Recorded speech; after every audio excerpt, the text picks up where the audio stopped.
નમસ્કાર મિત્રો, વેધર ઇન્ફોર્મેશનમાં આપનું સ્વાગત છે અને હું છું પરેશ। ખાસ કરીને આજના વિડીયોમાં આપણે પવન, તાપમાન, માવઠાના ઝાપટાના આવનારા દિવસમાં માવઠાની શું કન્ડિશન રહેશે તે વિશેની સંપૂર્ણ માહિતી આપવાની છે।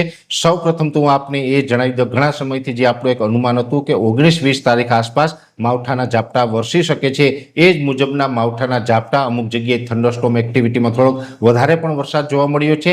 જ્યાં વિસ્તારોની અંદર થંડરસ્ટોર્મ એક્ટિવિટી થઈ હતી ત્યાં ગાજવીજ અને પવનનું પ્રમાણ પણ વધુ જોવા મળ્યું હતું અને એ પવન અને ગાજવીજ સાથે જે વરસાદ પડ્યો એને કારણે ગુજરાતના ખેડૂતોને 3000 કરોડ રૂપિયા આસપાસનું નુકસાન પણ છે। જેની અંદર ખાસ કરીને જે ઘઉંનો પાક હતો અથવા તો શાકભાજી છે, બીજા અન્ય પાકો છે, બાગાયતી પાકો છે, એમ તમામ પાકોની અંદર આ માવઠાને કારણે રાજ્યના ખેડૂતોને ખૂબ મોટું નુકસાન થયું છે। એટલે ફરીથી આજે પણ હું અપીલ કરું છું કે સરકારશ્રી આ માવઠાને ધ્યાનમાં રાખી અને સર્વે કરી અને આની અંદર જે પણ કાયદા મુજબ બનતું હોય એ વળતર છે ખેડૂતોને આપવું જોઈએ। બીજી વાત આપણે એ કરવાની છે કે હવે આગળના દિવસમાં શું થશે। અત્યારે આમ જોવા જઈએ તો આજે 21 તારીખથી રાજ્યના લગભગ તમામ વિસ્તારો છે ખુલ્લા થવા લાગ્યા છે। એટલે હવે આજથી આપણે એકાદ અઠવાડિયા માટે કોઈ માવઠાની સંભાવનાઓ નથી, એટલે કોઈ ડરવાની કે ગભરાવાની જરૂર નથી। હા, એક ચોક્કસથી વાત છે કે અત્યારે અમુક વિસ્તારની અંદર તમને હાઈ લેવલના વાદળ જોવા મળતા હશે। એ વાદળ છે ઊંચાઈવાળા છે, જે આપણે માવઠાના રૂપમાં અસર ન કરે। પણ એક ચોક્કસથી વાત છે કે ઘણા સમયથી અમે આપને એક માહિતી એ પણ આપી રહ્યા છીએ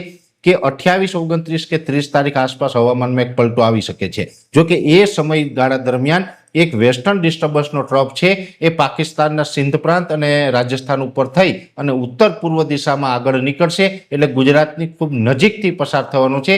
જેને કારણે પણ 28, 29, 30 તારીખમાં હવામાનમાં પલટો જોવા મળી શકે। જો કે એમાં અત્યારે જે થયું એમ મોટું માવઠું નહીં હોય કે એની અંદર આટલા વિસ્તારો પણ નહીં હોય, એકદમ છૂટાછવાયા 2-5 સેન્ટરમાં જ એના ઝાપટા નોંધાશે અને એ ઝાપટા હશે એની તીવ્રતા ખૂબ ઓછી હશે। એટલે કે આપણે નુકસાન કરે એ પ્રકારના એ ઝાપટા નહીં હોય, છતાં પણ 28, 29, 30 તારીખમાં હવામાનમાં પલટો જોવા મળશે। મોટા ભાગે તો એમાં વાદળછાયું વાતાવરણ થવાનું છે, 2-5 જગ્યાએ છાંટછૂટ થઈ શકે છે। એટલે એ પ્રકારનું આપણે હમણાં માર્ચ મહિના દરમિયાન હવામાન રહેવાનું છે। બીજી વાત કરવાની છે પવનની।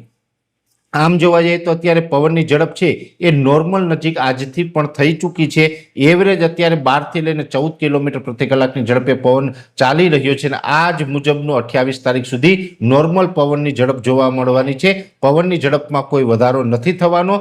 સાથે જે તાપમાન છે, આમ તો 18 તારીખથી લઈને આજે 21 તારીખ સુધીમાં તાપમાન ખૂબ નીચું આવી ચૂક્યું હતું। એમાં આજે તો હજુ પણ અનેક જગ્યાએ તાપમાન ઉચકાયું છે, પણ 18, 19 અને 20 તારીખ દરમિયાન રાજ્યના અનેક વિસ્તારની અંદર તાપમાન 30 ડિગ્રી કરતાં પણ નીચું આવ્યું હતું। જો કે ઉનાળા દરમિયાન તાપમાન નીચું આવે તો પણ 32 ડિગ્રી કરતાં નીચું ન આવે, પણ માવઠાને કારણે આપણે 32 થી નીચું એટલે કે 30 ડિગ્રી કરતાં પણ તાપમાન નીચું આવ્યું હતું। એ ફરીથી હવે તાપમાન ઉચકાયું છે અને હવે આપણું એવરેજ તાપમાન છે એ 28 તારીખ સુધી લગભગ 36 થી 38 ડિગ્રીની રેન્જમાં જોવા મળે તેવી સંભાવનાઓ છે। એટલે 36 થી 38 ડિગ્રીની રેન્જમાં તાપમાન હશે તો એ સમયગાળા દરમિયાન 1-2 સેન્ટર રાજ્યના એવા હશે કે જ્યાં તાપમાન 40 ડિગ્રી સુધી પહોંચે, નહીતર તો મોટા ભાગના લગભગ 95% વિસ્તારની અંદર 40 ડિગ્રીની અંદર તાપમાન રહેવાનું છે। હમણાં કોઈ હીટવેવનો રાઉન્ડ નહીં આવે, પણ 3 અથવા તો 4 એપ્રિલથી હીટવેવનો રાઉન્ડ ચાલુ થશે ને 3 અથવા તો 4 એપ્રિલથી જે હીટવેવનો રાઉન્ડ ચાલુ થશે એમાં એવરેજ તાપમાન 41-42 ડિગ્રી સુધી પહોંચે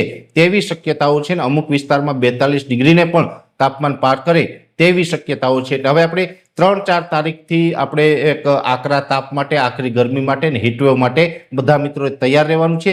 ત્યાં સુધી આ પ્રકારનું હવામાન રહેવાનું છે, જેની દરેક મિત્રોએ નોંધ લેવાની છે। વિશેષ માહિતી છે એ નેક્સ્ટ વિડીયોમાં આપવામાં આવશે। અત્યારે આ વિડીયોની અંદર એટલું જ। અંતમાં દરેક મિત્રોને વિનંતી રહેશે કે આ વિડીયોને લાઈક આપીને દરેક ગ્રુપમાં શેર કરી દેવો।